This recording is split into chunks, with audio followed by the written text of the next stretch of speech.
96% of Britons don't achieve the minimum dietary recommendation for fibre. 96! Dr. Fedi is the head nutritionist at Zoe, but today she is telling you her favourite quick, nutritious meals and snacks and why she never drinks soda. This protein obsession has transformed the way people think about their food. They're so obsessed with getting enough protein, they're ignoring the actual deficiencies in 30 plants a week. Seems to hit the sweet spot for diversity of fibres. What happens if you don't have that diversity is not just that nothing happens. If you're in the supermarket and the packaging has a front of pack claim, high in protein, only 99 calories, low in sugar, it's there to make you spend your money and make profit for them. But before we get into the conversation, please make sure that you're subscribed or you have left a 5-star review. Please, it really, really helps us keep bringing you guests to help you live a happier, healthier life. Thank you. Hi, I'm Dr. Fede. Welcome to Her Discussions podcast. Dr. Fede, so many of our community sent in questions all about nutrition, snacks, cravings. But first, I wanted to ask you, how did you end up in this world and what drives you? It's a great question. I often get asked this, right? Because I've got a bit of a weird background. I'm not your traditional nutritionist or dietitian who kind of went straight for it. I started off, wanted to be a doctor, medical doctor. My mum was a medical doctor. I did loads of placements in all the hospitals. Like, loved it, lived it, volunteered at hospital every weekend for like 4 years. Yeah. Wow. And I just really thought that's what I wanted to do. And then I had a place to study medicine at Imperial College. All great. Oh, wow. And so I was really going for it. Then the day before my chemistry A-level paper, organic chemistry. You remember that one? Oh, I wish goodie. I didn't. My grandmother, who lived with us and had been living with us for about 4 years at that point, passed away. Oh, gosh. Quite suddenly in the night, sort of ambulance, all that. And I just turned up to the paper the next day, but I was in absolute tears. I was just crying. God. And my teachers at the school I was at said, just sit the paper, write your name and just don't fill anything out, because then we'll let them know. We'll let the examiners know that it was a extenuating circumstance. You're predicted an A on this paper. Don't worry.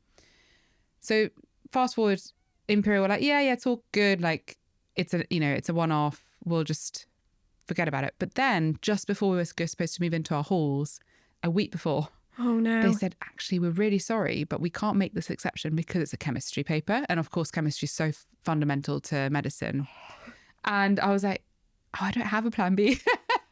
So they said, just if you could just resit that paper and then come next year. I was like, no, that's a whole year. When you're 18 or whatever, that's not a small amount of time. And all your friends are going off to uni. And I was never a gap year kid. Like, it was never on my radar. I had no idea that, there was no intention there.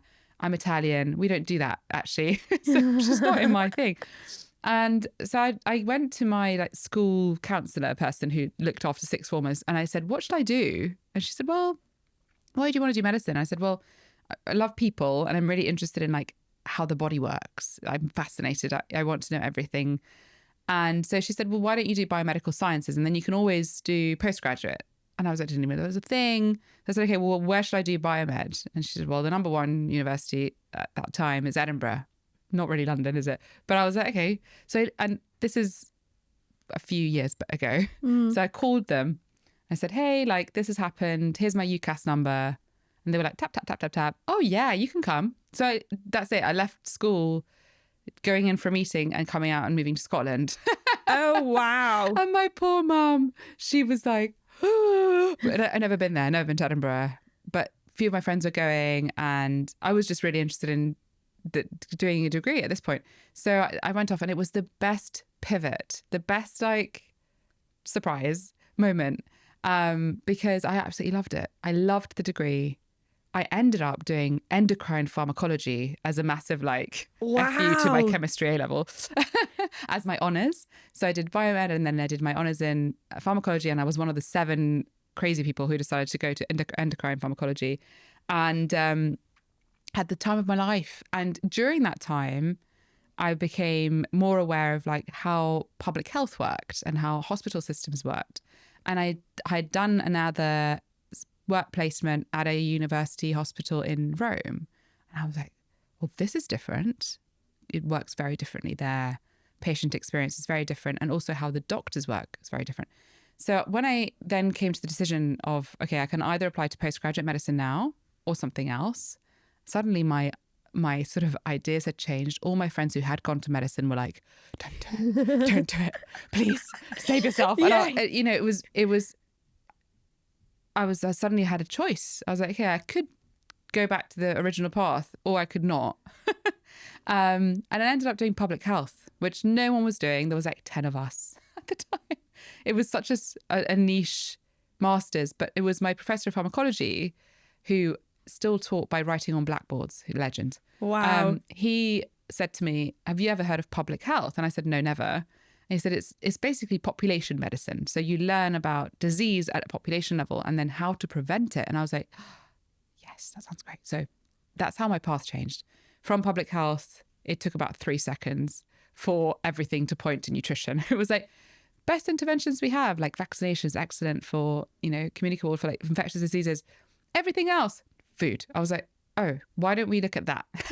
And so during my master's in public health, I started looking into nutrition, did my first course with a group called NedPro who do basically human nutrition training. And then that was it. I was like, this is exactly where I want to be, much more in prevention. I also realized, when I was doing my hospital shadowing, one of the ones I did was pediatrics. I thought I wanted to be a pediatrician. Then I did 2 weeks on the pediatrics ward. I did the liver ward and then the sort of A&E. And I was like, I don't have the kahunas to do this. Like I have so much respect for my friends who are doctors. The level of emotional resilience you have to have. And I still remember many moons on, like 2 decades on, right? I still remember every single patient I saw who was a bit traumatic. Yeah. And they live inside my head. Yeah. And so I can't imagine how doctors do it. And of course, there's a mental health crisis amongst doctors. We know that. But it's like, it is wild, the amount of emotional resilience you have to absorb. And, frankly, when you work in prevention and public health nutrition, it does take some of that pressure off because hopefully you're working further upstream and you're helping to prevent these diseases. But it was a bit of a curveball in what I thought I wanted to do for the majority of my childhood. But now I realize that I'm much better suited to where life has taken me. And I'm so grateful for that weird sort of what looked like a bit of a disaster at the time in terms of career trajectory, but actually turned out to be exactly what I needed. So I think that's such an important lesson for anyone who is listening who maybe is experiencing a spanner in their plan. Yeah. And that redirection is not always the most awful thing to happen. Yeah. I'm a big believer in that. It's like, and that's why I try with my children, I try to instill in them that actually a change of plan is not always a bad thing.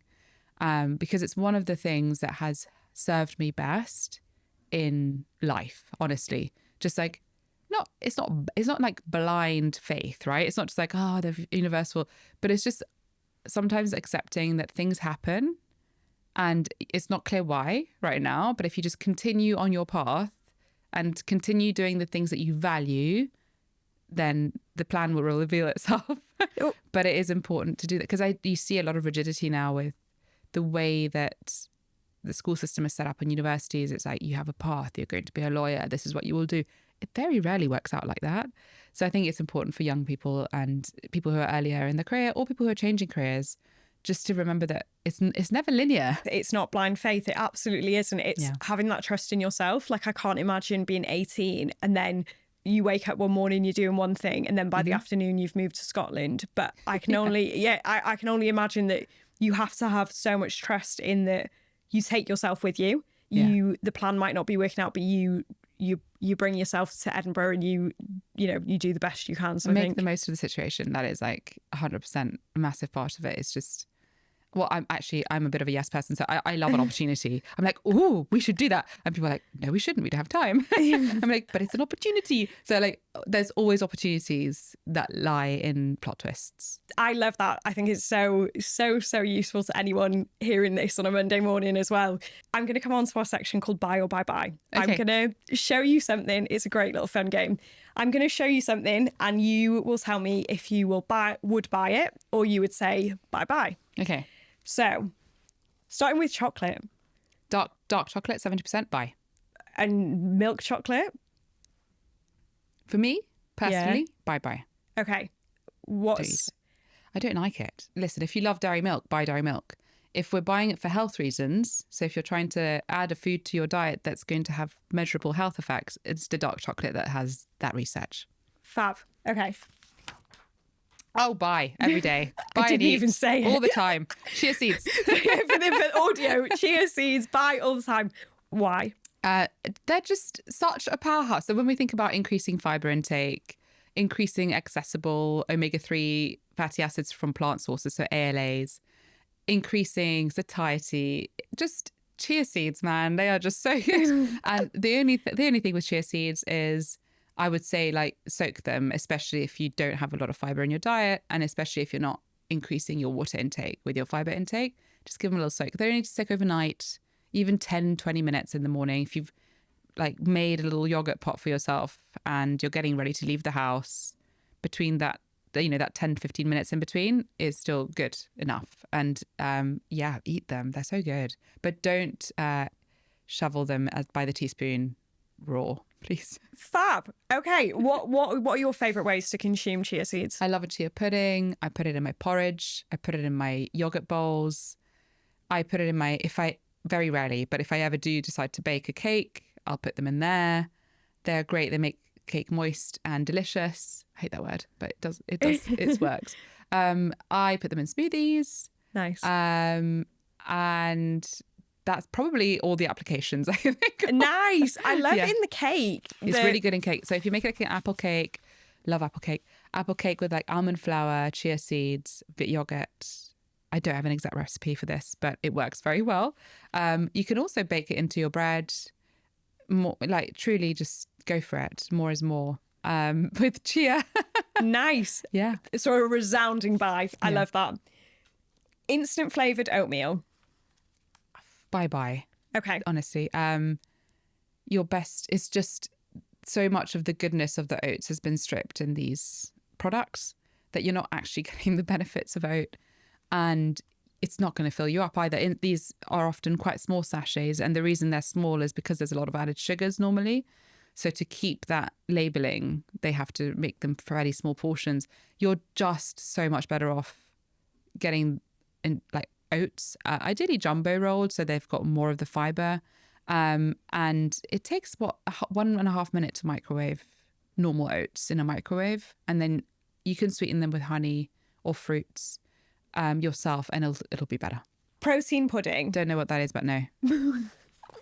Bye. Goodbye. Herbal teas. Yeah. Good. Great options. Very hydrating. And a lot of them have some interesting data behind them, like hibiscus tea for hypertension, for high blood pressure, for example. Won't do what your medicines do for you, but can be really helpful. Chamomile, verbena, lots of lovely herbals. I'm a yes for that. Bye. Oh, very controversial one recently. Oat milk. Buy if you like it. If it's for your kids or if you're a vegan, then make sure it's fortified. Do you have any input on the discourse recently about oat milk is just ruining our blood sugars? Yes. So, I mean, okay, so the oat milk composition in terms of macronutrients is fairly similar to dairy. So it's not that different. What I would say is that look out for brands that have added sweeteners, but that's for any milk. So you always want to try and avoid brands that add a lot of sugar to their milk. Most oat milks, because oats are quite naturally sweet, don't actually have that much added sugar, but just look out for that.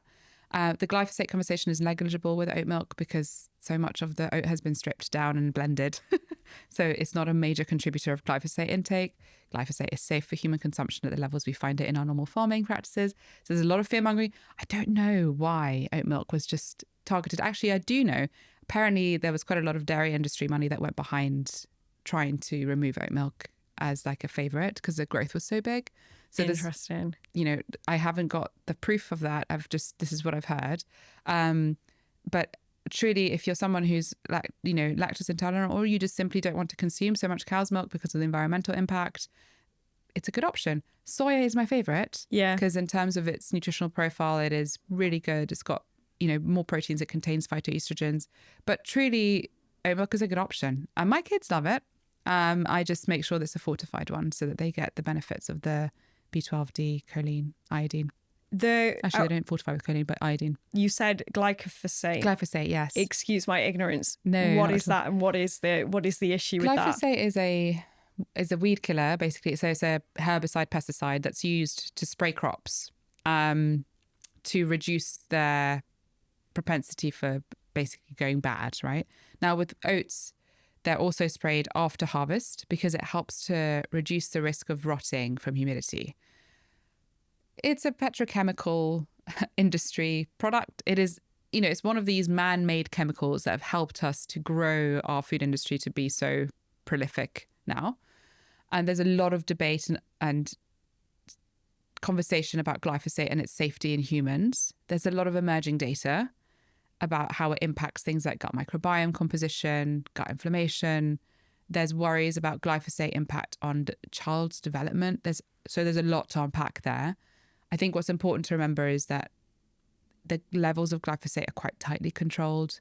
There are thresholds, especially in the UK, when we think about UK compared to US. US is a slightly different conversation.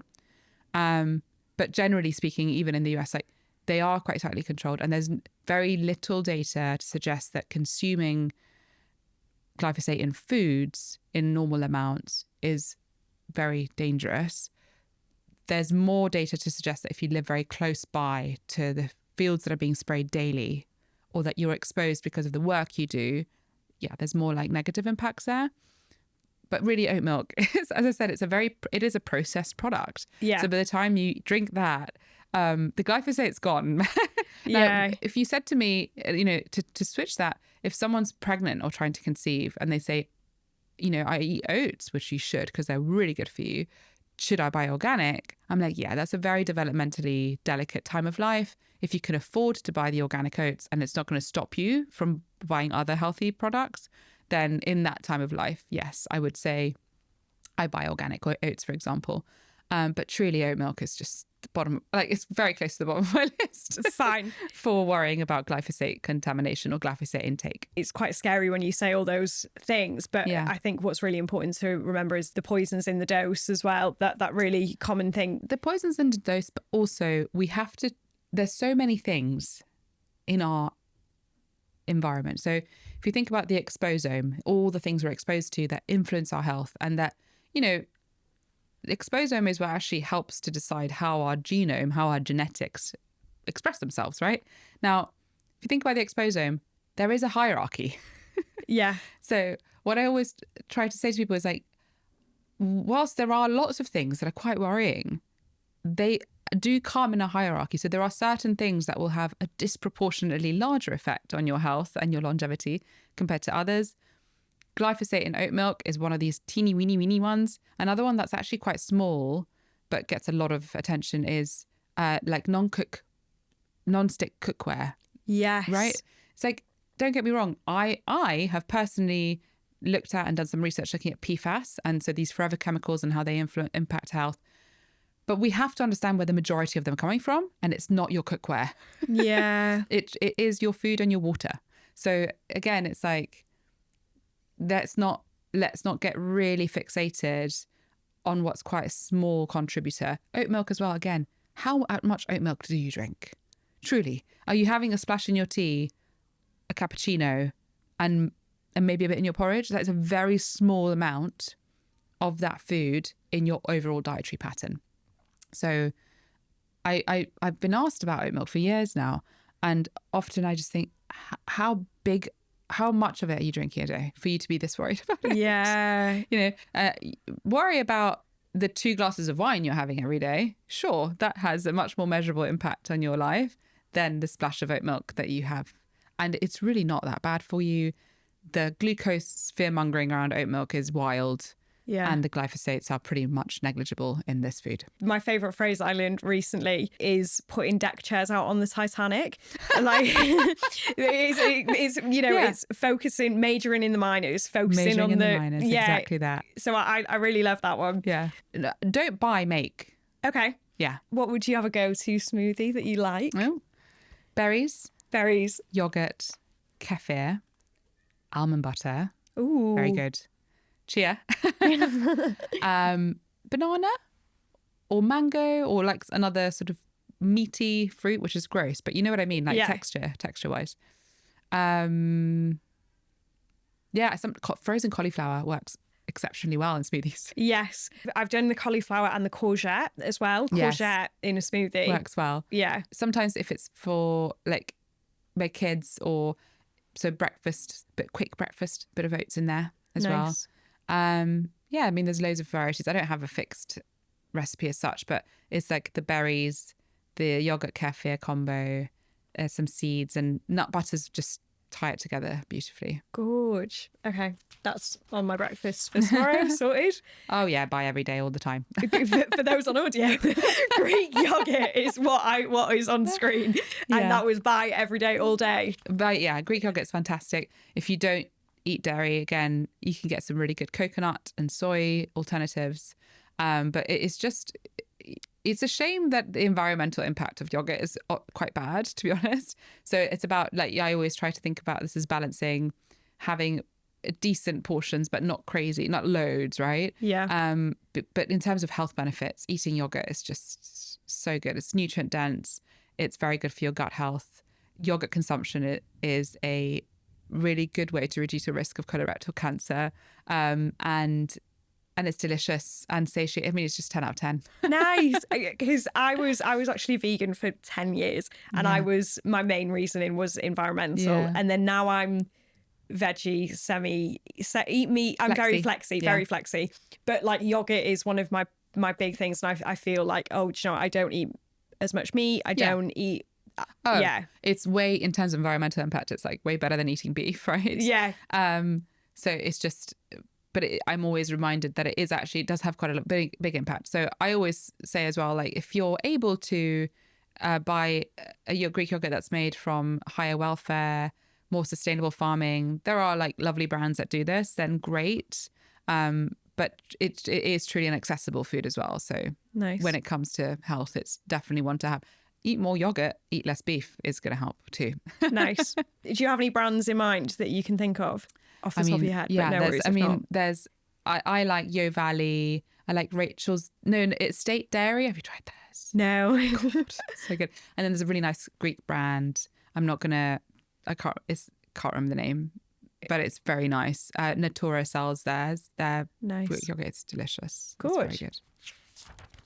Coke Zero. For me, bye. I don't drink soda, full stop. It's the only food that I don't buy for my house. Like, that's the only thing I'm pretty strict about. Like, where it's just, there is no benefit, zero. So for me, no. Yeah. If I were to purchase a soda, I would buy a diet version, yes. I guess, first and foremost, what's your rationale behind no soda in your house? Yeah. And then my second point to my question would be, what do you think of the debate between full sugar versus diet versions? Diet versions. I didn't grow up with sodas and I don't drink them. Yeah. It's quite simple. So exposure in childhood does predict tastes in adulthood. Now, that's not to say that I went through a phase in my 20, 21, where, you go out clubbing with your friends and the next day it's like, oh my God, I'm going to have a Diet Coke and it's going to make me feel so much better. It doesn't do anything. But so, of course, I've drunk it in my life, but it's just not part of my life. It's not something I would choose to drink when I'm out or at home. So for me, not bringing it into my home with the kids just means that it's just not part of their thought process when they think about a drink. And why is it so important? Because the data for soda consumption and health is horrendous. Like, I'm not talking about sugar-sweetened beverages. Sugar-sweetened beverages are universally recognized as being harmful to health. There is no redeeming feature. Truly. so much so, it's the only policy our government has actually acted on. Yeah. The only tax that we have in place, the sugar tax, reflects just the overwhelming data that shows that it's bad for cavities in children. You know, the UK, if you're under 7 in this country, the number one reason why you would have general anesthesia is for tooth extractions due to cavities. Oh my gosh. Which is right. We have a lot of data that points to sugar with sweetened beverages and their effect on tooth decay. That's one side of it. The bigger side is its effect on metabolic health.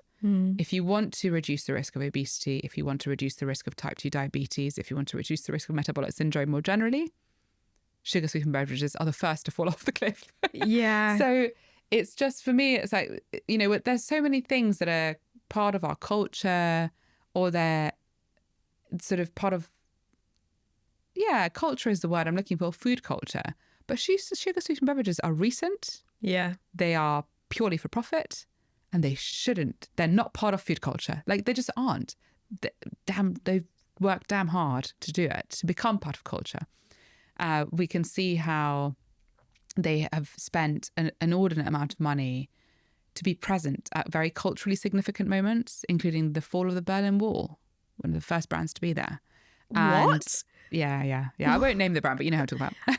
Oh my gosh. You can do a whole case study on the genius of the brand marketing that has made these big soda brands part of our cultural moment is all thought through advertising.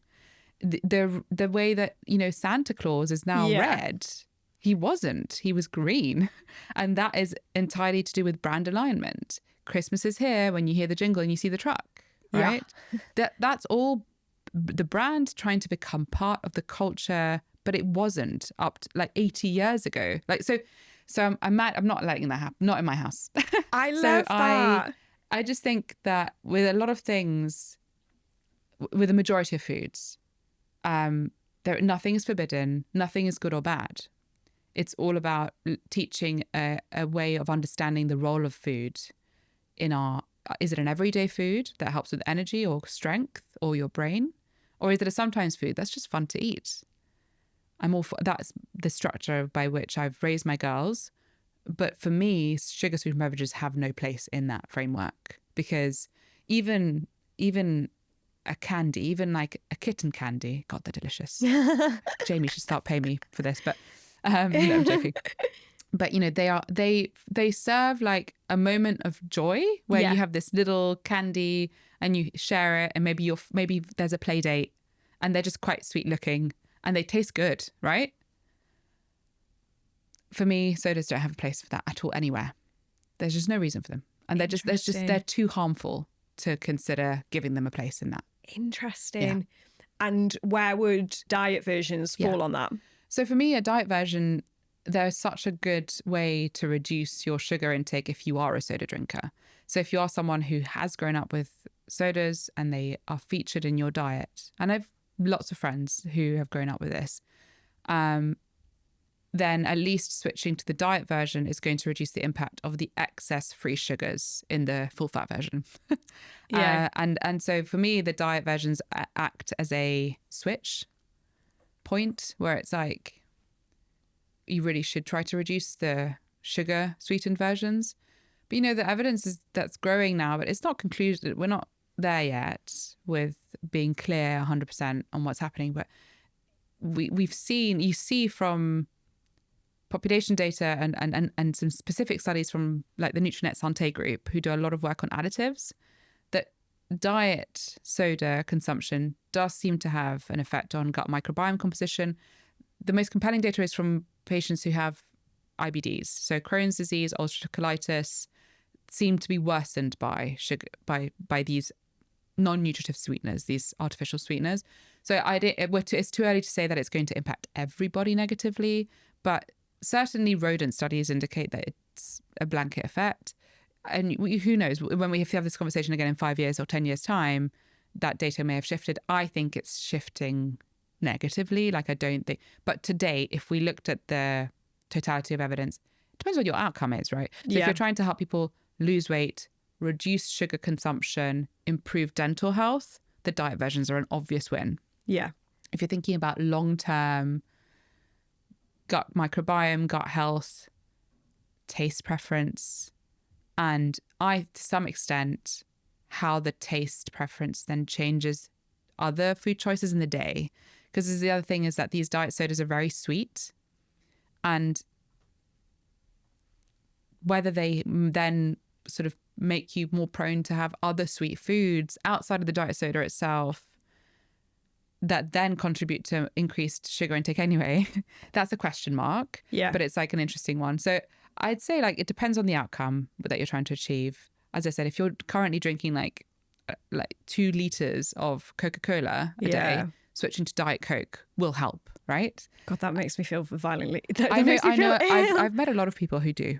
Wow. But we also have compelling, it's not big data, but case studies. And I guess like when we talk to each other as professionals, patients we've worked with, people we've worked with who have like a 2-liter diet soda a day consumption habit and have pretty terrible overall health, not just because of the soda.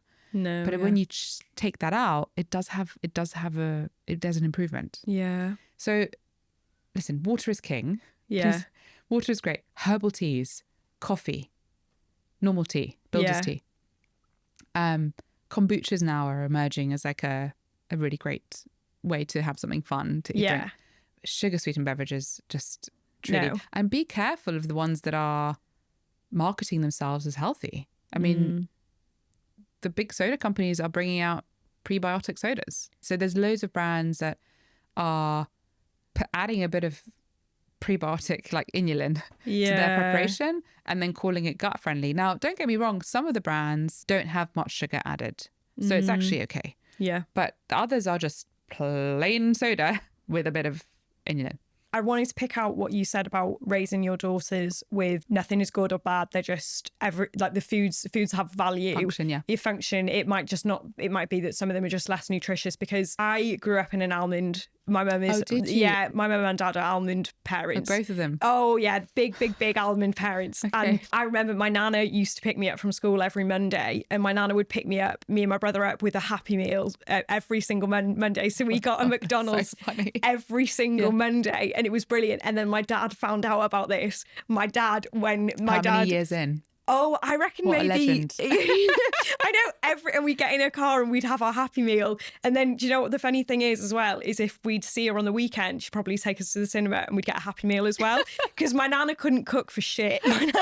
My nana couldn't cook anything. Do you know what's really funny is I met with Dr. Zia. She's a longevity nutrition doctor. She does, but we did a video with her and we were talking about ultra processed foods. And she said, look, the rule is, just think about whether it be in your nana's cupboard. And I was like, not my nana, my nana. And that's like such old school thinking. Because Nova, that's like Carlos Montero, legend. Yeah. It's 15 years old, the Nova classification. Do you know how quickly food processing has moved in 15 years? Very quickly. Like a lot of things have changed. 15 years ago, the food landscape is completely different. But also you said about oat milk being falsified. That is something that makes it more... UPF. It's a UPF, but better for you. Oh, yeah, 100%. This is why we developed the risk scale. We've developed a whole new tool and we published it. And we're talking to government because they're going to use it because it's actually actionable. The thing I was going to finish with my nana was one day we just got into the car and she handed us both a banana and she said, your dad said I'm not allowed to get you Happy Meals anymore. But I think then I went to uni and I was like... You're telling me I can eat whatever I want. And one of potato waffle sandwich was my favourite with loads of ketchup on. Love that. I didn't know you could get a potato waffle sandwich. No. I'd make it. I'd get two slices of white bread because I was a wholemeal bread house. And wholemeal bread house. Delicious, to be fair. I was like, Warburton's white bread. This is amazing. Warburton's white bread. Potato waffle, Heinz, all over it, and that would be my dinner. Full stop, end of. Guzzled down with some Coke because I hadn't had Coke for I have a much better relationship with food, and I would say I have a very healthy lifestyle now. It probably is because my parents were almond parents and they did reinforce those healthy values to me. But it does make me reflect on, would I want my children to feel restricted in terms of things are bad and things are good? Because all that happens then is you become 18 and you're like, freedom. Yeah. It's a really hard balance to strike, I think. And because the food environment is stacked against health. Yeah. In short. So to be able to build a relationship with food, which means that you understand the role that it plays, and to also choose not to have the food that's constantly marketed to us all the time. Yeah. Because we're still like, advertising works. There's a reason people spend money on it. So like, I think we all love to think that we're really intellectual creatures that will have lots of free will, but there's lots of evidence to show just how much our behavior is influenced, especially around food purchasing, thanks to labeling, advertising, and display. It's calculated, right? It's carefully calculated. So I think it does feel really hard sometimes to strike that balance with your kids, but it's important to help them. Basically, it's really about building their taste preference for whole foods, so that when they then go off on their own, they might buy a McDonald's and eat potato waffle sandwiches for 2 weeks straight. I'll give you an example of this actually in a minute. But then they're like, okay, I'm done with this. Yeah. I want to have some food that I recognize and that makes me feel good. Because also if you eat well, you feel better. And the sad thing is that many people actually have never had a healthier diet, so don't know what that feels like. Yeah. So having a baseline where you know what it feels like to be well nourished really helps, because then when you start to eat whatever you want, and then you start feeling a bit crap, you're like, oh, I'm going to go back over that because actually I don't feel well. So my daughter, she like went up a year in school, and so she was then able to access more of the food lunch hall, right? So for the first 2 weeks of school, every day she'd be like, Mummy, guess what I had for lunch today? I'm like, what did you have for lunch today? She'd be like, cheese baguette. I was like, cool. Next day, cheese baguette. And I was like, why are you having cheese baguette every day? Right. And I'm like, darling, that's not like, it's fine, but it's not the most like nutritionally balanced. And she was like, well, because we get to like have it together and then go and play because it's a quick one. So essentially, like the novelty of having the choice of cheese baguette for 2 weeks was every day. Because she was like, but then now she like it quickly went away because she was like, I'm bored of cheese baguettes. So it's also, but she has that understanding within herself because she's used to having a diverse diet. She's used to eating vegetables and beans and like fish and different foods. So after that initial novelty aspect, she was then like, okay, I'm going back to like the full meals over there. Yeah. And she was, and whenever she said that to me, I was never like, oh, you mustn't do that. It's bad for you. Like, I just said, well, that sounds fun, darling. What about like, and it was just a very open conversation with no judgment. Yeah. Now, and as I said, like,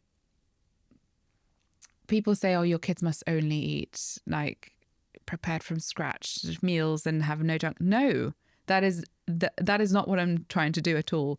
They have access to foods at home, whether it's ice cream or shreddies, like cereal, or whether they like decide that they want to have a biscuit from the shop down the road. They have access to that. It's more about helping them to navigate the food environment and understand which foods play a role to make them feel good and strong, and which they play a role for being fun and for being part of our diet, but not the primary part. That's not what's going to give you what you need in terms of health. But enjoyment is a big part of food. Yeah. If you don't enjoy the food you're eating, you won't continue with that diet. So that's why for me, it's about making healthy food as delicious as possible, getting them involved in cooking. And it's really funny because they are truly, when they were younger, they'd go to like a restaurant or we'd go to like someone's house and they'd be like, Mummy, this isn't very nice. I'm like, shh. They're like, it's not as nice as your pasta. I'm like, well, I am very good at pasta. But so their tastes were sort of attuned to home cooking, right? But as they go out into the world, they'll look for those flavors. They want to eat the vegetables and the broccoli. They just because they've grown to love it. Yeah. But they also know that when we go on holiday and there's a buffet, they're going straight for the pancakes. Love. And they, you know, and my little one loves an apple juice. We don't have it at home. I don't buy it like regularly. So every day she's like, oh yeah, apple juice. But then absolutely fine. And then when we're back home, she wasn't saying, oh, I want apple juice. She just doesn't ask for it at home because it's not there. Yeah. So it's, I'm not saying it's easy. I put a lot of thought and effort into this, but we do have the role and the power to shape the food environment in our homes. We do not have that power outside the house. Yeah. As I said, it's currently the way that policy is built and the food environment is built is stacked for profit, not for health. That might change in our lifetimes. I don't know. We'll see. But what we do have power over is the food environment we build in our homes. And, you know, I sometimes get quite a lot of slack for this online. People are like, oh yeah, it's easy for you to say, but my child just won't eat anything and they'll go to the snack drawer. I'm like, who's refilling the snack drawer? Yeah. And I hate to be that person, right? But we have to stop this idea that we don't have any power. Now, there are people who have way less access. They are really on a shoestring budget and they have very little time, right? And my heart really goes out to those people because it's so hard. Food is bloody expensive and it does take time to prepare food from scratch, right? So I think for a lot of people, though, they have to like check their assumptions. Yeah. If you're spending 3 hours on social media a day, which average adult is, and I'm not a saint, I also spend time on social media. Yeah. But if you are, you do have time. Yeah. And it's about prioritizing. Now, for those people who really don't have time, why do we live in a society where we have such high income and so much opportunity where we still have families that can't afford to eat? Yeah. We should be angry at the system that's created that. And we have to be able to support all families, all households, older people. They should all be able to access food. And that's what we should be angry about in terms of the political structure, right? Yeah. But if you have that power, if you have access, if you're lucky enough to be able to have choice, then if you don't want your kid to eat what's in the snack drawer, don't buy it. Yeah. And don't listen to the marketing and the advertising, because unfortunately, the purpose of that marketing and advertising of these products is to increase the profit of the companies making it, Yeah. not to look after your kid's health. So there are ways that we can become our own health architects. I have, as I said, sweets at home. I put them on the top shelf. It's pretty simple. Yeah. It just means that if the kids go in the cupboard and they're like, oh, what can I have for a snack? It's what I've put at their eye level is what's available to them. Yeah. Okay. It's a similar story when you think about like ice creams. Yeah. I have ice creams in the freezer, not every week, but they're there, especially in the summer. But it's like the really hard to open drawer that requires some assistance, right? It's just little things. Fruit bowl out. Making sure that there's like mixed nuts. Salty popcorn is much easier to reach than any sweets, right?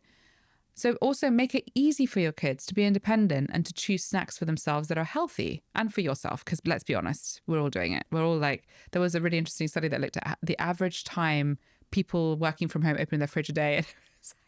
And it was so high. Just seeing what's in there. Remember that what's at your eye level is what you're going to reach for. Yeah. So for yourself and for your kids, just do that audit at home. And you'll be able to just like, I'm not saying you have to throw loads of food out, but just change where it's sitting and then do change your shopping habits. You know, I think it's really hard to go to a supermarket nowadays. Yeah. So again, buy online.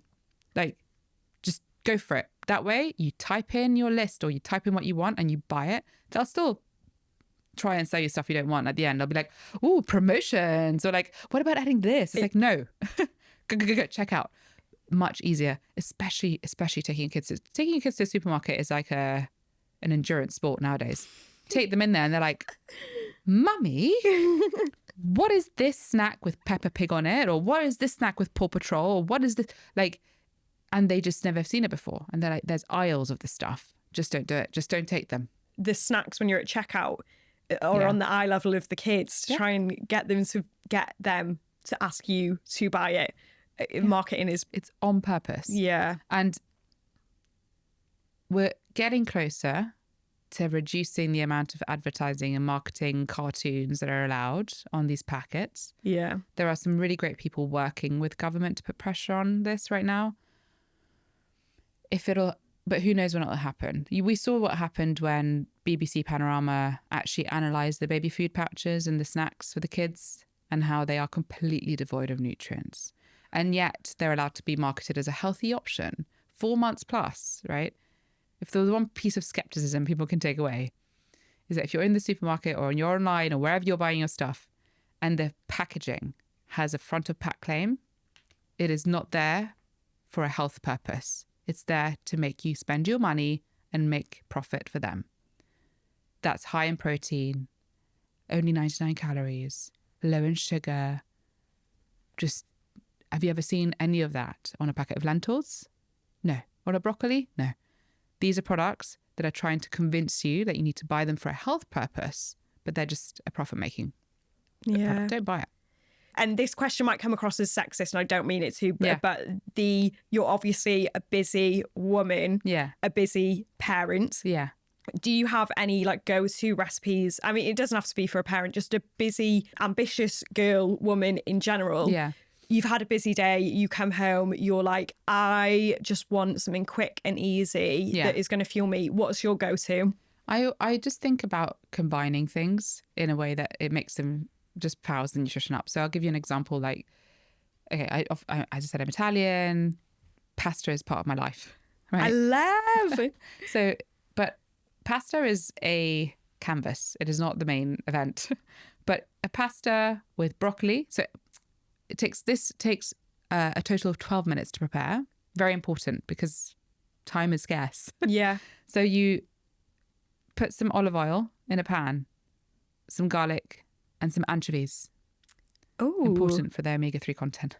Okay, that all melts. It's low heat, right? In the meantime, you're boiling your pasta. It's got 12 minutes on the boiling, right? You add the broccoli to the pasta.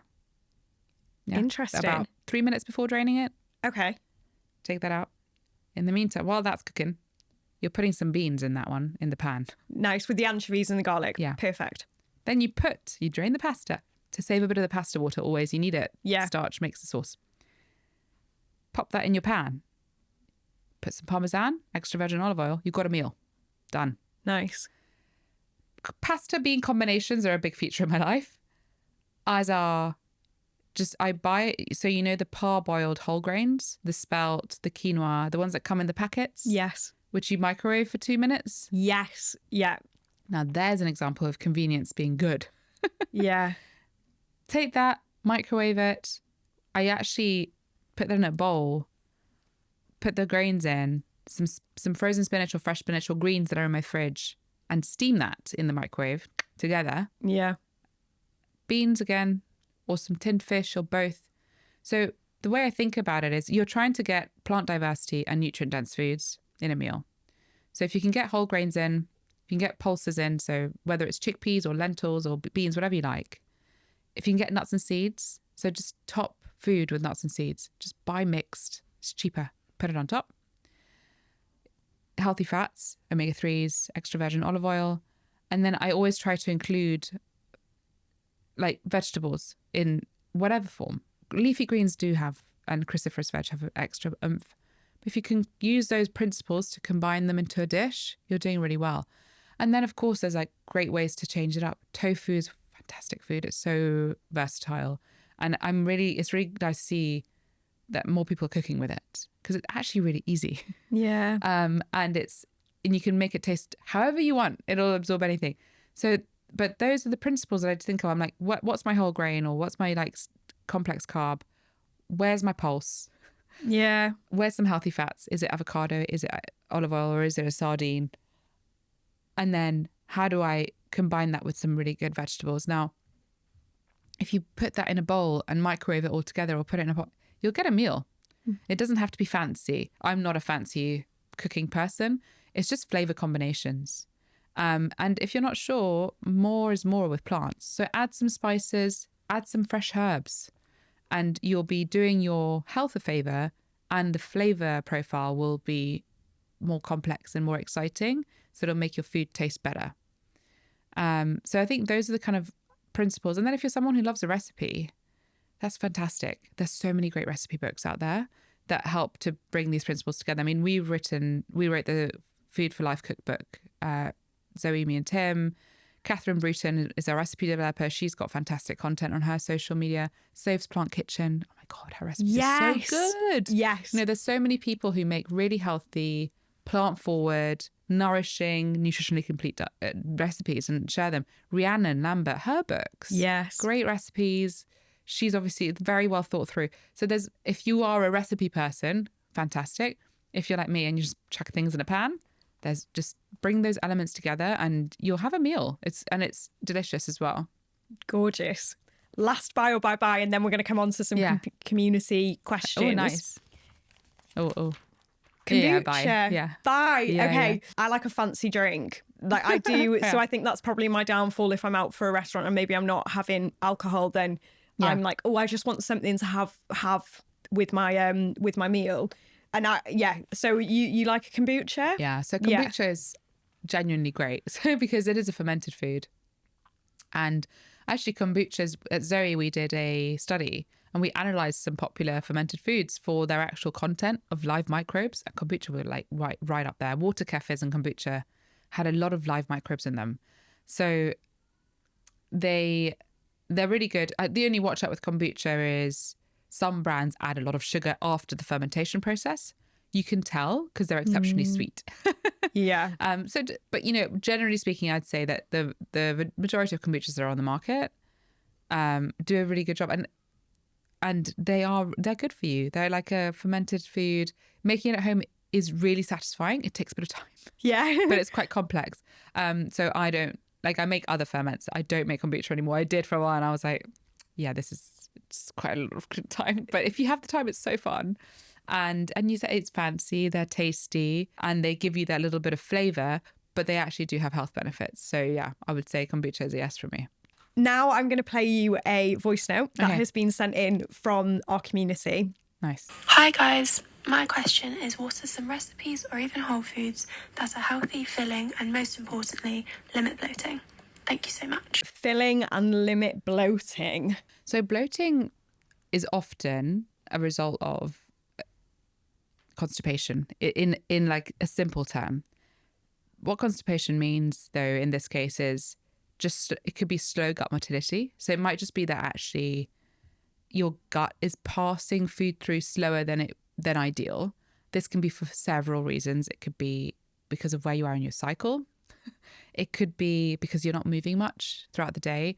I think often the unsung hero of constipation relief is movement, going for a walk.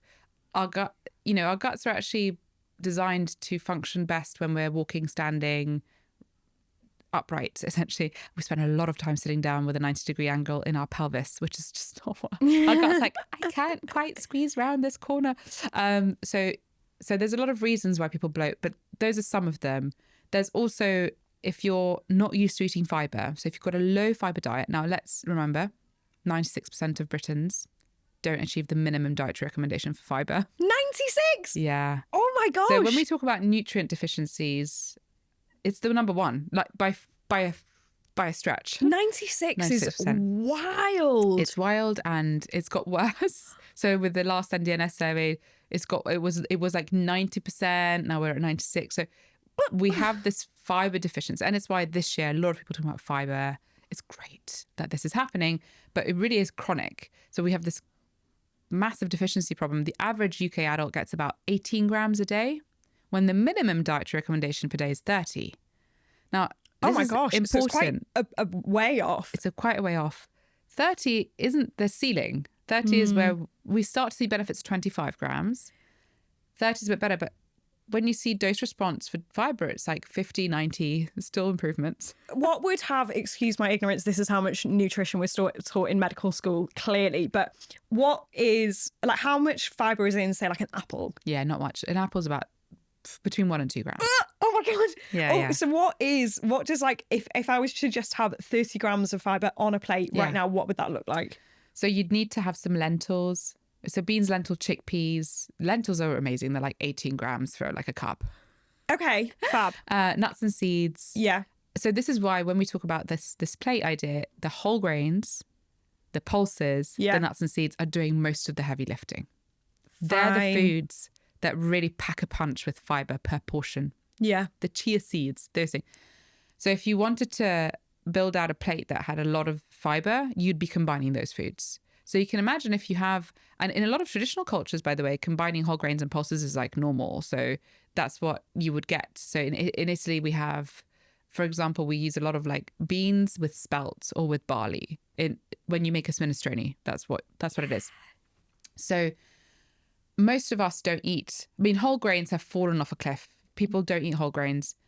When we look at there's like a big analysis of all it's called the global burden of disease study. When a really brilliant analysis was done looking at the dietary factors that contribute to death. Yeah. Then the sort of top for high income countries like the UK was a diet low in whole grains. Interesting. The number one dietary contributor to deaths. God. And it's because whole grains serve this incredible purpose in their fiber content, but also they like help to lower cholesterol levels. They help to manage, they help to maintain a healthy blood pressure. Two of the biggest drivers of death, right? Because as you know, Faye, like heart disease is still the number one killer. So whole grains are, I feel like I'm like a whole grain champion because we don't eat enough of them. Then oats got demonized because of the glucose thing. Yeah. So then the one whole grain that the Brits actually did eat got demonized. So whole grains are really important. Pulses, nuts and seeds. And then of course, like vegetables, when we talked about vegetables, the brassica family, so cauliflowers and broccoli have a bit more. Fruits, actually berries have more fiber. So raspberries, blackberries have more, strawberries, blueberries a little bit less. So as they get sort of bigger and less seedy, yeah, they have slightly less fiber. But it's important to point out that for fruits and veggies, fiber is one of the benefits because it's still great to get 2 grams of fiber in your day. But it's also the fact that they're usually quite full of water. So actually a lot of our hydration can come from fresh fruits and vegetables. They're full of minerals, micronutrients and other phytonutrients, right? So fiber is this massive piece of the puzzle that's absolutely missing. So if you're if you're getting bloating, if you're bloated, it's likely because you have quite a low fiber diet. And that means your gut microbes are starving. So gut microbes eat specific fibers, right? If you were to think of gut microbes as like a zoo, the monkeys don't eat the same food as the lions. Yeah. So if you don't have a diversity of fibers in your diet, some of the ones that specifically want that fiber, they won't have any food. And when bacteria don't have food, they decline in numbers and they can completely disappear, or they just quite dormant. They're not doing much. Really nice example of this. We did we published a paper on coffee drinkers. So Zoe has this huge database, right? So it's really, we can look at some cool stuff. And there's a specific Glossinobacter that only eats coffee fibers. Wow. So you find it in coffee drinkers. Yeah. And in non-coffee drinkers, it's like they're basically dead. Oh, wow. And it's a beneficial bacteria. It produces short-chain fatty acids, which are helpful sort of products. So we think that's one of the ways in which coffee is so health promoting. That's one example of one bacteria. Every bacteria likes its own combination of foods, and it's fibers and plant chemicals for the health promoting bacteria. Now, this is a really important point. Like, what happens if you don't eat enough fiber, if you don't have plants in your diet? And this is why, we did the research. Tim Spector was the first to look at this and identify that 30 plants a week seems to hit the sweet spot for diversity of fibers. What happens if you don't have that diversity is not just that nothing happens. Yeah. Like any ecosystem, if the helpful microbes die down, other niches come in, other bacteria come in and take the niche. So bacteria exist that can break down animal fats, that can break down excess sugars that reach the colon. So if you have a diet that's very high in highly processed foods, there will be microbes that adapt to breaking that down and to survive. Yeah. Or that exist for that. Red meat's another good example. Now, those bacteria they're not inherently bad themselves, but the byproducts that they create from breaking down those food products are not helpful. Yeah. This is the distinction. So if you don't eat your fiber, if you don't eat your diversity of plants, it's not just that you don't get the benefits of the good bacteria making good byproducts, is that you're leaving space for pro-inflammatory products to be made instead, right? And we also see this actually in people who just are underfed. The microbes switch to breaking down the mucin layer in your gut.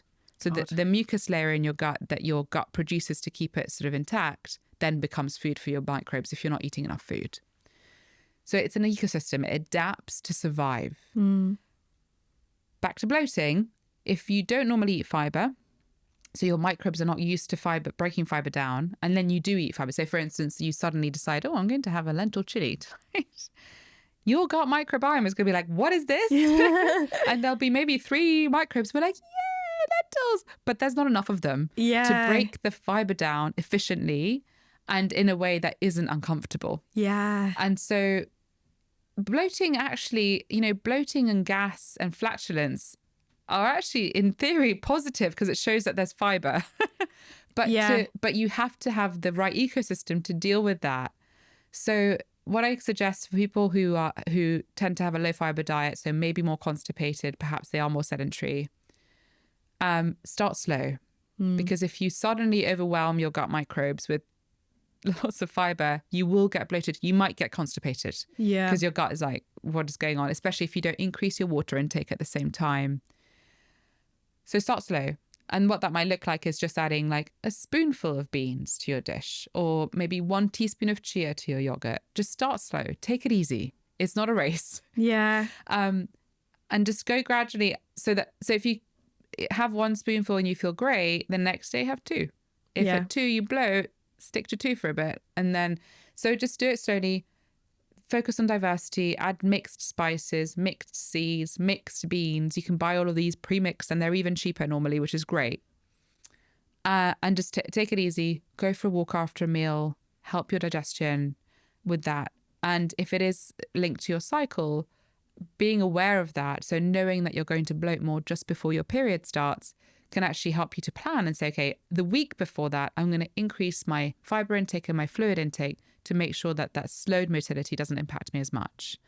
So there's lots of ways we can work around it. And bloating can be devastating. The other thing is make sure that your bloating is digestive and it's not an undiagnosed endometriosis, for example, right? Yeah.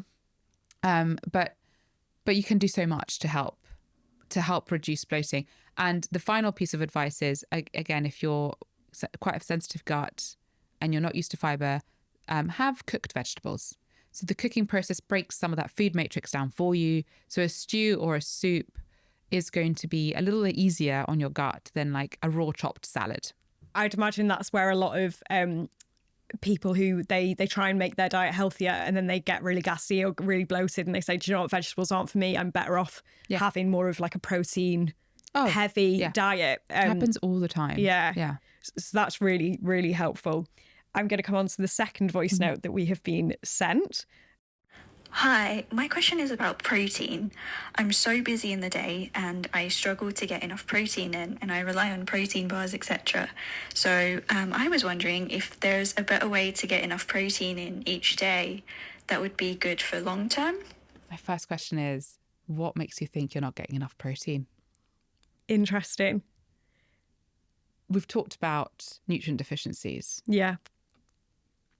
Protein deficiency does not exist in this country apart from populations that are underfed, undernourished, or cancer patients who get cancer cachexia. Okay.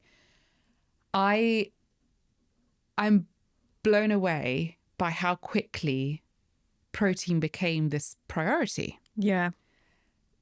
And if we dig into that a little bit, what you see is that this protein propaganda, as I call it, completely propagated by food industry. Why, you might ask? Yeah. It's extremely cheap to add to foods. Whey protein is the byproduct of cheese manufacturing, basically. And actually, interestingly, in some blue zones, when they make traditional cheese, they drink the whey juice as like a health promoting drink which gives them energy. Interesting. So whey protein, and it's very cheap to make as a byproduct. Whey protein isolate is dirt cheap. Okay. Now, don't get me wrong. I'm not throwing any shade on whey protein isolate. It's a very well-researched supplement where there are increased protein needs, specifically in bodybuilders, right? This is where a lot of the research comes from, or athletes. But the food industry quite quickly realized that, and I'm lumping all food industry together. I don't mean the nice brands that care. I mean the really big players who have a lot of sway on the markets. They realized that if they added protein to products that already existed, like cereals or ice cream, added some whey protein in, which is very high in protein. So you can add whey protein in and quickly your product gets to 10 grams of protein per serving type thing. And then they stuck a high protein label on it, they could sell it for way more money. Yeah. So you've got a product that's already making you profit. You're adding an extremely cheap additive to it, and then you're making even more profit. Ka-ching. Yeah. Yes. I cannot stress this enough. Then people got involved and started selling protein products specifically to midlife women, as though that would solve all of your menopausal issues, despite the fact that all the dietary data we have for menopause, all the nutrition studies we have, point to the importance of phytonutrients and plants as being instrumental for reducing symptoms. We ran one of the largest trials on menopausal women, and we found that consumption of leafy greens was hugely helpful. Other trials have found blueberries. Other trials have found phytoestrogens from tofu and soybeans, right? None of them pointed to protein supplementation. There were studies that looked at protein supplementation and retaining muscle mass in women, but the primary intervention is always exercise. Interesting. So this protein obsession has transformed the way people think about their food. Yeah. They're so obsessed with getting enough protein that they're ignoring, or they're not aware, or they're not thinking about the actual deficiencies in fiber. The top 3 for women: fiber, omega-3 fatty acids, and iron. Those are the things we need to care about. Okay. Interesting. So my trust that your body is extremely efficient at absorbing protein from food. The average adult gets between 1 and 1.4 grams per kilogram of protein every day without supplementing. So without bars and shakes, we're already achieving an intake that's above the recommended intake. Interesting. We're already there, which is why it's not a deficiency. Yeah. So now to hear like healthy women going about their day so worried about protein, a fictitious number that's been sold to them, probably from an online influencer who sells protein powders. Yeah. Spending their money on protein bars that probably have a concoction of other ingredients that are not health promoting at all. It blows my mind. I spent a lot of my time last year fighting this misinformation about protein. I recorded a podcast with Stuart Phillips, who is one of the world's leading researchers on protein, because I'm so passionate. And I think a special shout out to those groups that do need to pay attention. So people over the age of 70, our ability to absorb protein and use it well starts to decline. And also our appetite declines naturally with age. So if you are over 70, just be mindful to include protein at every meal and snack. Just make sure it's there. So, often what does that mean? It's like, well, if you're having a biscuit with your tea, can you have some nuts as well, or some nut butter? Just simple as that, but just that group. And then, of course, a growing group is patients taking GLP-1 medications. Yeah. Why? Well, your appetite is so reduced that you're actually at risk of undernutrition. So in those populations, protein is important, especially for reducing muscle mass loss and retaining muscle mass. But again, even in that population, the number one driver for retaining muscle mass is training, resistance training. So absolutely be more mindful of protein in these populations. But remember that it's the resistance training that does the hard, heavy lifting. And Literally. And then, of course, like off topic for like a general podcast, but in cancer cachexia, there is considerations to be made about protein intake there. And also actually in people who suffer with major burns. So where there's a real need for building new tissue. Yeah. But other than, like, if you're going about your day leaving voice notes for a podcast, I can almost guarantee that you'll be fiber deficient. You might be under consuming omega-3 fatty acids. And if you're between the ages of 19 and 25-ish and menstruating, you're probably a little bit iron deficient, but you won't be protein deficient. Yeah. And protein is not inert. Like, eating excess protein isn't good for you. Yeah. So, like, God, I just can't. And another group, like, please, if you're pregnant, don't take protein supplements. Okay. They're not considered, they're not recommended for pregnancy. So that's another, I'm seeing that trend come out. So as though like targeting menopausal women isn't enough. Now we're targeting pregnant women with misinformation. Let's not do that. We had your colleague, Sarah Berry, on. Yeah. But her episode went live maybe 2 weeks ago at the point of recording this. Yeah. And she said, she was like, this is going to get controversy. This is going to get controversy. And I didn't think it would. I was like, how is that a controversial thing to say? One of the biggest ones was what she said about protein, similar to yourself. Yeah. And people just were not happy. Seed oils and protein, people were not happy with it. Truly. I will leave the link for the episode that you recorded. With Stuart Phillips. Yes, it's a Zoe podcast app. Perfect. I'll leave that in the description because I think giving the people people clearly want to know. And I think that's such a good resource as well. Yeah, we've done that, and we've written like lay summary articles on I'll send you the link. Nice.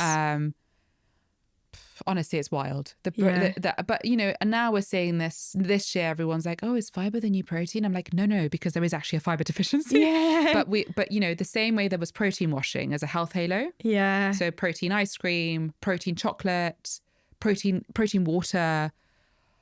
Like mind-blowing stuff, right? Protein cereal, protein everything. It's happening with fiber sodas, fiber ice creams.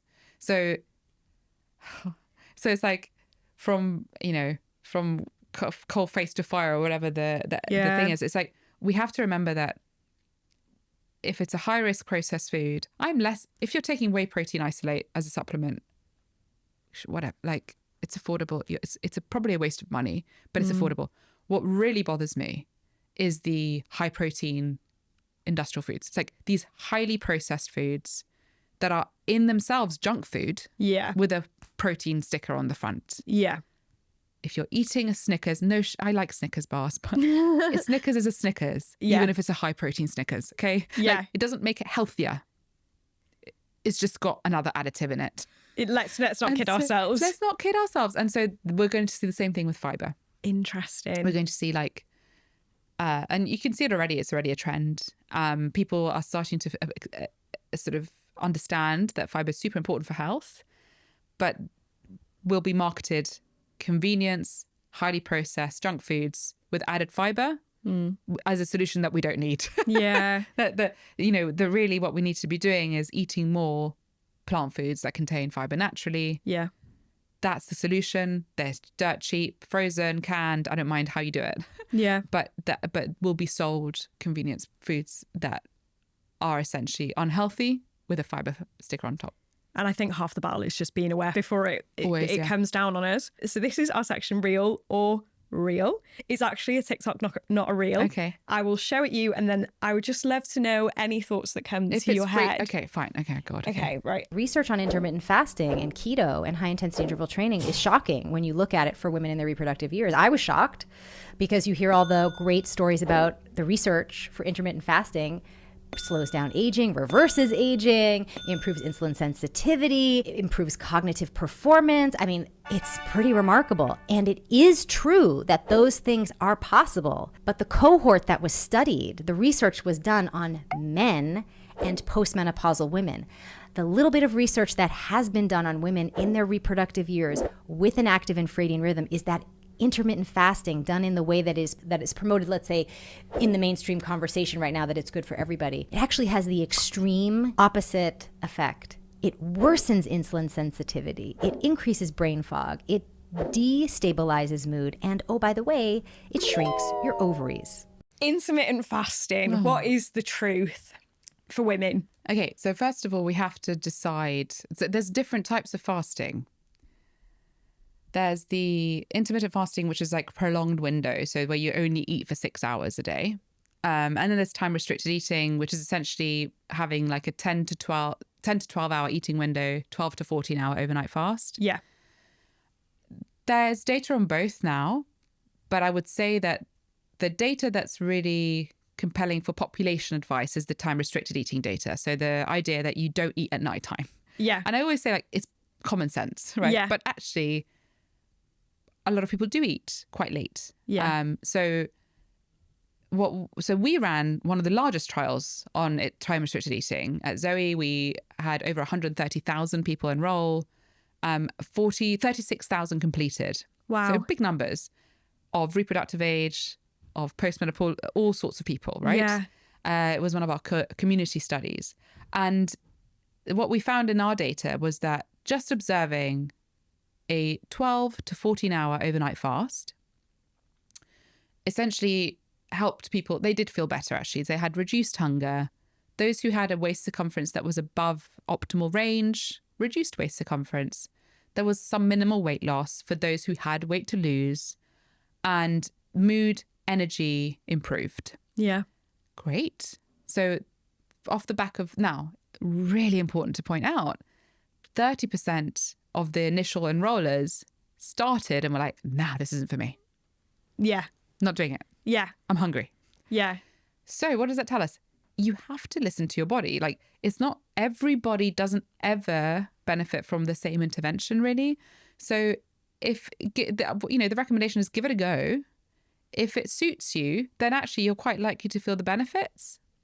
If it doesn't suit you, drop it. So that's time restricted eating. And honestly, I find that at least a 12-hour fasting window makes sense unless you have a reason not to do that. For example, if you have type 1 or type 2 diabetes, you always have to respond to your blood sugar levels and your insulin needs. So there are groups that will not benefit. If you're pregnant and you're hungry, eat. Yeah. So there's some groups that, if you're breastfeeding, same. So some groups won't benefit, but general population level, 12 hours overnight. So finish eating by 9, have your breakfast at 9. Great. Seems to be helpful. The longer fasting windows with the very short time eating windows, the trials that have been done for those tend to be on people who are living with obesity or who have some metabolic dysfunction. What those trials have found is that actually that type of fasting doesn't have any magical properties. It doesn't seem to massively improve insulin sensitivity. It's not that much better for weight loss than other dietary interventions, but it can be effective for some. So for some people, it is helpful because for them, having a shorter eating window helps them to achieve basically a better routine with their diet, a better way to approach it. Where I have personally seen negative effects of this narrative on fasting is that it's magic. So there was definitely a time when a very popular book came out,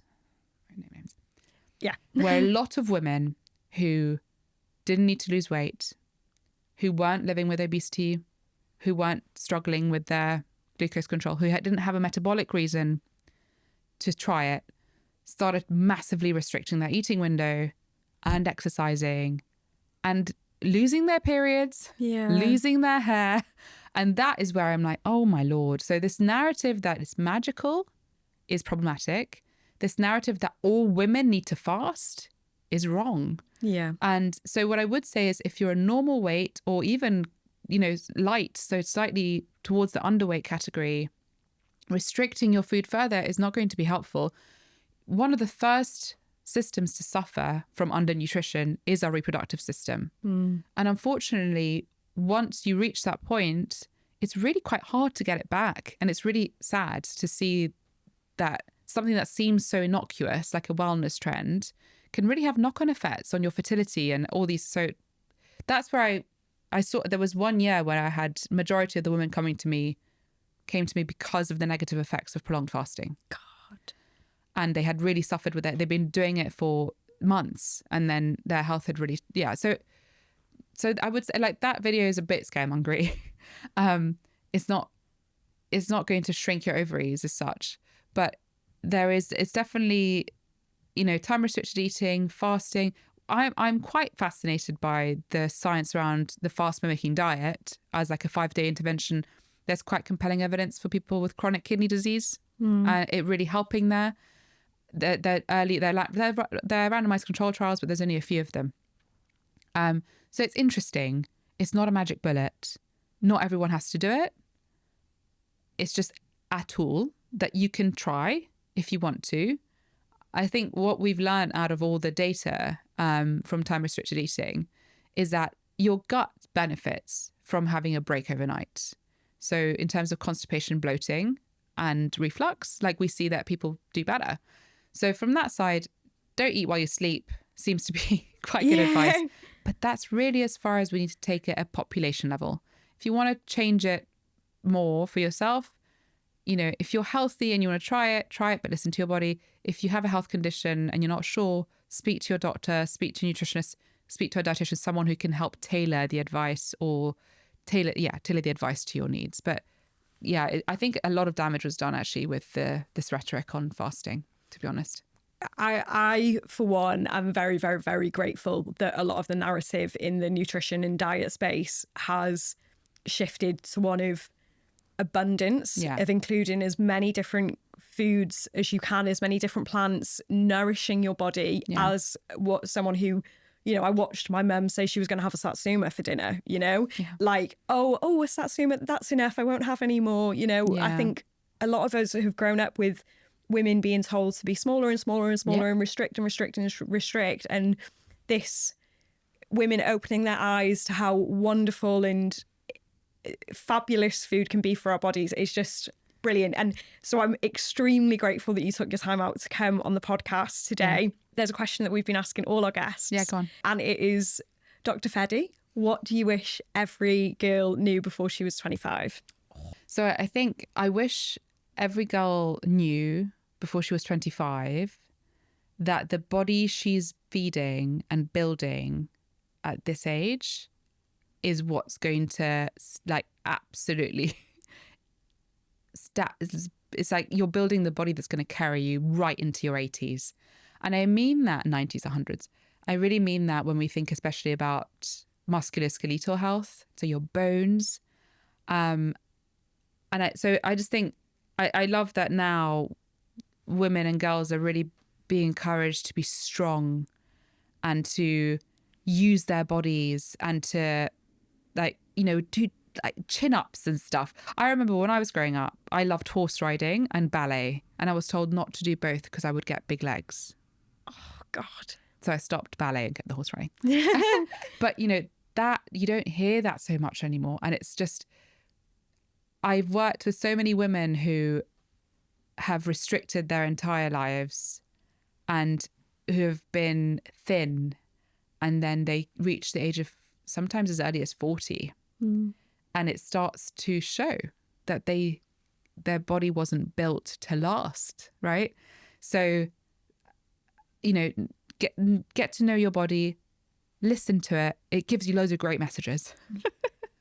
And build it for longevity, build it to last, not to please someone else or to whatever, fit in a stupid crop top. No one sees them anyway. And no, seriously, it's like, I think just know your body and also know what you want from it. I think there's a lot of power if you know what kind of life you want to live. And understanding it early on will also mean that as things change, you'll be able to spot it and bring it up and change it and adapt and support your body, because no one else is going to look after you but you. So just do that, look after yourself properly. That was an absolutely beautiful answer. Thank you so much for coming on the podcast. I know there are so many girls who are listening who will really, really, really value what you've just said. So huge thank you. Oh, thanks for having me. It's been a pleasure.